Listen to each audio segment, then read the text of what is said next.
안녕하세요, 머니아입니다. 요즘에 많이 물어보시는 게 미국 주식이잖아요. 나스닥 100을 많이 검색하실 거예요. 수십 개 ETF가 나올 거예요. 다 다르니까 뭘 선택해야 되냐고 물어보시는 분들이 많아요. 많이 들어보셨을 게 스파이, QQQ 이런 상품들은 미국에 상장된 미국 ETF예요. 근데 제가 얘기 드릴 거는 국내에 상장된 미국 ETF를 얘기 드릴 거예요. 이게 달라요. 국내 시장에 ETF가 있는 거고 투자하는 대상은 미국의 주식들 인 거예요. 이해되셨죠? 이거 구분하셔야 돼요. 국내 상장 미국 ETF로 할 거다 이거예요. 아니 왜 미국 상장된 그 큰 ETF들로 하지 비효율적인 짓을 하냐라고 하실 수 있는데, 우리 입장에서는 ISA 계좌나 연금 계좌 같은 상품들을 운영을 하는 게 좋아요. 세금적으로. 국내 상장된 상품들을 연금 계좌에 넣을 수 있기 때문에 이 상품들 위주로 할 거예요. 그리고 연금 상품이나 ISA 계좌 한도를 다 채웠다 하면은 그 다음에는 미국에 상장된 미국 ETF를 고려할 수 있어요. 이건 아셔야 돼요, 상식적으로. 이거 구분 안 되시면은 어려우실 거예요. 이런 비과세 혜택 때문에 국내 상장된 미국 ETF를 할 거구나, 이렇게 아셨으면 좋겠어요.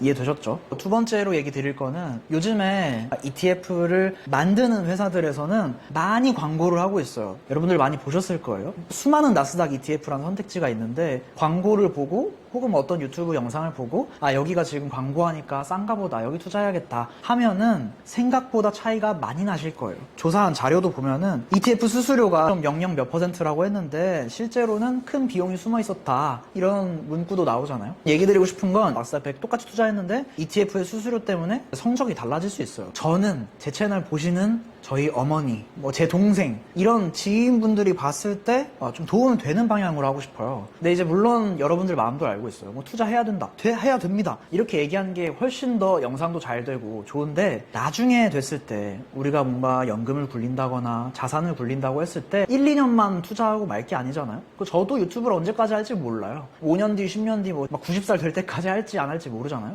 근데 여러분들은 돈을 굴리는 거를 죽을 때까지 굴려야 돼요. 나중에 55세, 65세 이런 때 은퇴를 한다고 하더라도 은퇴 자금을 가지고 돈을 굴릴 수 있어야지, 스스로 굴릴 수 있어야지 나중에 돈이 부족해지지 않고 조금 더 여유가 남는다고 하면 가족들한테 좀 물려줄 수도 있고. 근데 그게 아니라 유튜브 보고 그냥 계속 따라만 한다 이러면 도움되는 게 없겠죠. 나중에는 다시 예금으로 돌아가겠죠. 그럼 제 채널 의도랑 맞지 않는 것 같아요.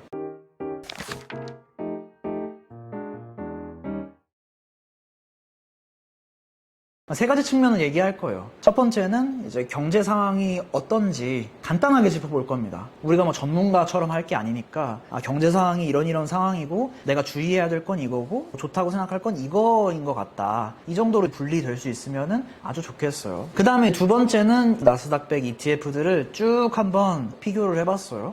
이 중에서 여러분들 마음에 드는 걸 스스로 선택하는 거예요. 스스로가 포인트입니다. 표 중에서 1번인 거 투자해야겠다 이러면 안 돼요. 얘는 이것 때문에 이렇고 얘는 이것 때문에 이렇구나, 한번 해봐야겠다, 이런 식으로. 세 번째는 간단하게 정리해드리고 좀 더 볼 내용을 소개해드릴게요. 첫 번째 경제 상황부터 보자면은, 일단 나스닥 100 같은 경우는 변동성이 큰 상품이에요. 생각보다 미국 주식이라고 하더라도 그냥 S&P 500도 있고 미국 전체에다 투자하는 것도 있고 글로벌 투자하는 것도 있어요. 그러다 보니까 그냥 미국 주식이면 무조건 안전하다, 이건 아닙니다. 제가 예전부터 얘기하지만 닷컴 버블 같은 사태도 있었고, 불과 2년 전 3년 전 그 고금리 시대로 돌아간다고 하더라도 마이너스 한 10% 20%는 쉽게 봤을 그런 투자였었어요. 미국 주식이 무조건 우상향한다, 이건 아닙니다. 정확히 아셔야 돼요. 특히 S&P 500보다 나스닥 100은 좀 더 변동성이 크고, 변동성이 크다는 얘기는 잘못 투자했을 때 마이너스가 더 크게 될 수 있다는 뜻이에요. 보통은 증권가나 금융권에서는 변동성 이꼴 위험이에요. 이 정도 상식으로 넣어두시고, 첫 번째 얘기 드릴 건 미국의 금리 정도는 아셨으면 좋겠어요. 매달 저위험 상품 리뷰할 때 우리나라 금리랑 미국 금리랑 이런 얘기 했었는데, 이 금리 얘기했던 걸 쭉 들어오셨던 분들이라고 하면 이런 주식에 투자할 때도 금리가 지금 어떠니까 어떻게 되겠다, 이런 생각을 할 수 있어요. 금리를 움직이는 건 첫 번째가 이제 물가예요. 물가 상승률이 어떻다, 그래서 금리를 어떻게 하겠다, 이게 첫 번째고, 두 번째는 경제가 어떻다, 그러니까 기업의 실적들이 어떻고 경제가 어떨 것 같으니까 금리를 어떻게 해야 된다, 이런 얘기예요. 근데 이제 경제가 좋다는 거랑 물가가 오른다는 것도 연결되어 있는 얘기예요. 경제가 점점 이제 좋아지면 물가도 점점 따라서 오르거든요. 이런 측면이 있어. 조금 복잡한데 이 포인트만 알고 있으면은 대충 어떻게 돌아가는지 안다는 얘기예요. 우리 전문 투자자 할 게 아니니까, 전업으로 할 게 아니니까 그런 측면에서 볼 수 있는 게 소비자 물가지수, 생산자 물가지수 이런 것들이에요. 어려운 말로 하면 뭐 CPI가 어떻다, PPI가 어떻다 뭐 이런 얘기인데 소비자 물가지수가 CPI라는 거구나. 생산자 물가지수가 PPI라는 게 있구나. 이게 물가 얘기하는 거구나. 정도만 아시면 돼요. 막 엄청 중요하진 않아요. 우리한테 중요한 거는 물가가 지금 오르고 있냐 이거예요. 추세가 중요해요. 추세가. 2년, 3년 동안에 고점을 찍고 쭉 떨어지고 있는 추세예요. 그리고 최근에도 좀 낮게 나왔다라고 얘기가 나오고 있어요. 두 번째는 경제가 어떻다 이거에 영향을 받는다고 했잖아요. 안지향 회사가 잘 돼가지고 고용을 막 이제 10명 20명 이렇게 했어요. 돈을 못 벌던 사회초년생들이 돈을 벌게 됐어요. 어떻게 될까요? 돈 번 거 가지고 다시 소비를 하겠죠. 소비를 많이 하면 어떻게 될까요? 물건을 많이 산다는 얘기잖아요. 물건에 대한 수요가 높아지니까 물건 가격이 높아지겠죠. 이런 식으로 연결이 돼 있어요. 이런 측면에서 지금 미국의 고용지표가 나왔는데 고용지표가 생각보다 괜찮아서 금리를 막 급격하게 떨어뜨리지는 않아도 되겠다 이런 얘기가 나오는 시점이에요. 지금 시점이. 금리 얘기를 여기까지 드렸어요. 금리가 그럼 떨어지면 좋냐 오르면 좋냐 이렇게 물어볼 수도 있죠. 여러분들 지금 이 촬영장 보이잖아요. 사무실 쓰는데 대출을 받아가지고 했을 거예요. 그럼 대출 금리가 올라가면은 회사의 이익이 줄어들겠죠. 근데 대출 금리가 낮아졌어. 그러면은 회사의 이익이 늘어나겠죠. 그래서 보통은 금리가 떨어지면 이 회사들에 좀 더 좋다고 생각해요. 근데 회사마다 상황이나 이런 것들이 다 다를 거예요. 예를 들어서 금리가 높아지면 유리해지는 회사도 있고, 그런데 일반적으로 미국의 나스닥 100이라는 미국의 빅테크 기업들을 봤을 때는 금리가 떨어지면 조금 더 유리하다고 볼 수 있어요. 반대로 근데 지금 얘기한 것처럼 고용 지표가 괜찮고 물가가 생각보다 올라가고 이러면 금리를 높일 요인이 많아지니까 나스닥 100의 주가는 좀 안 좋을 수 있겠죠. 금리가 올라간다고 하면. 이해되셨나요? 조금 어렵죠? 다음 달에도 한 번 더 설명드릴게요. 그럼 두 번째로 넘어가서 나스닥 100 ETF 상품 목록을 얘기할게요. 서두에 설명드렸지만 국내 상장 ETF들이고 ISA 계좌 넣을 수 있고 그런 상품들이에요.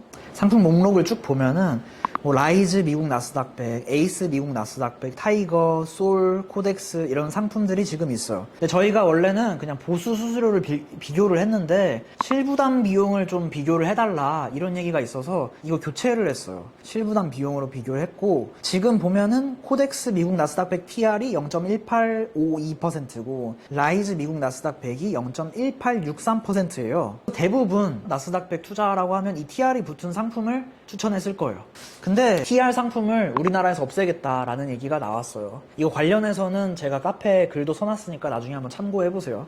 하여튼 이 상품이 없어질 거예요 이제. 그래서 이 상품을 제외하면 지금 시점에서 나스닥 100에 투자한다 했을 때는 라이즈 미국 나스닥 100 상품이 0.18%로 가장 낮아요. 수수료만 본다고 했을 때. 이것만 보면 끝이냐? 그건 아니에요. 이것만 보면은 약간 아쉬울 거예요. 왜 그러냐면 나스닥 100 해지 상품이 있어요. 해지 상품이 뭐냐면 원달러 환율 변동을 막아준 거예요. 해지의 약자예요. 그래서 이 상품들은 원달러 환율이 어떻게 되는지 크게 영향을 받지 않아요. 상품마다 다른데 뭐 90% 막아준다, 80% 막아준다 이런 게 조금씩 달라요. 상품이 지금 보면은 코덱스 미국 나스닥 100 선물이 있고 코덱스 미국 나스닥 100 H도 있고 키움 것도 있고 타이거 것도 있습니다. 근데 말씀드렸듯이 지금 TR 상품이 꽤 낮은데 이 상품은 없어질 거예요. 어떻게 될지 모르겠어요 아직. 이게 법 개정된 게 이틀밖에 안 돼서 그래요. 나중에 어떻게 된다 하면은 여기 반영해가지고 다음 달에 설명드릴게요.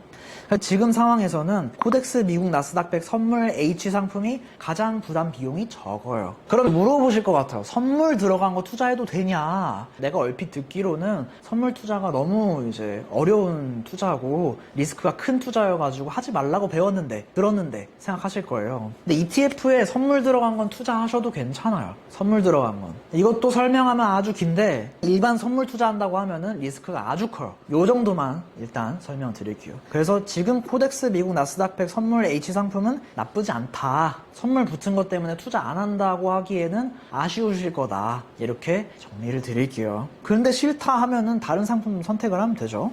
그래서 이렇게 두 가지로 나눠서 설명드렸어요. 그냥 일반적인 나스닥 100 환율 노출돼 있는 거, 두 번째는 나스닥 100 환율 막혀 있는 거 이렇게 설명드렸습니다. 여기까지 얘기하면 환율 지금 1400 얼마인데 뭐 더 높아질까요? 낮아질까요? 뭐가 유리할까요? 라고 물어보실 것 같아요. 제가 영상 찍었을 때가 1380원이었는데 그때도 높다고 생각했었어요. 근데 지금은 그거보다 더 높아져서 1400 얼마가 됐으니까 아직도 저는 높다고 생각을 해요. 그리고 지금 우리나라 정치 상황도 그렇고 뭐 어떤 다른 상황들도 봤을 때 이런 게 게 안정화가 되면은 낮아지지 않을까 싶고, 우리가 지금 1년, 2년 투자하는 게 아니라 10년, 30년, 10년 이렇게 길게 연금을 굴리고 내 목돈을 굴린다고 봤을 때는 환율이 어쩌고가 크게 중요하지 않고, 중요한 거는 얼마나 자산 비중을 가져가냐, 주식 비중 얼마, 채권 비중 얼마, 뭐 금, 원자재, 대체 투자 이런 것들, 현금 얼마나 가져가냐, 이런 전반적인 게 더 중요하다고 생각하고 있어요. 이런 부분을 얘기 드리고 싶습니다. 그래도 뭐 너는 H 붙은 걸로 할 거냐 말 거냐라고 물어보면 답변 안 드리겠죠? 농담이고, 보통 이런 유튜브 영상 봤을 때 저는 어떻게 합니다 정도는 얘기해도 괜찮은 것 같더라고요. 저는 원달러 환율을 막아두는 걸 더 선호해요. 1380원일 때도 그랬고 1480원일 때도 똑같을 거예요. 막아두는 게 더 좋다고 생각해요. 왜 그러냐면 그런 리스크에 제 자산을 맡기고 싶지 않기 때문에, 안전지향적으로 하려면. 이런 생각입니다. 영상 찍을 때가 트럼프 대통령 취임할 때거든요. 그래서 마로라고 합의 관련해서 알아두시면 좋을 것 같아서 글도 이제 적어놨어요. 요거 한번 참고해보시면 생각하는 폭이 좀 넓어지지 않을까. 이거 링크 댓글에 남겨놓을게요. 오늘 영상 여기까지 하겠습니다. 다음 영상은 S&P 500도 한번 비교해드릴게요.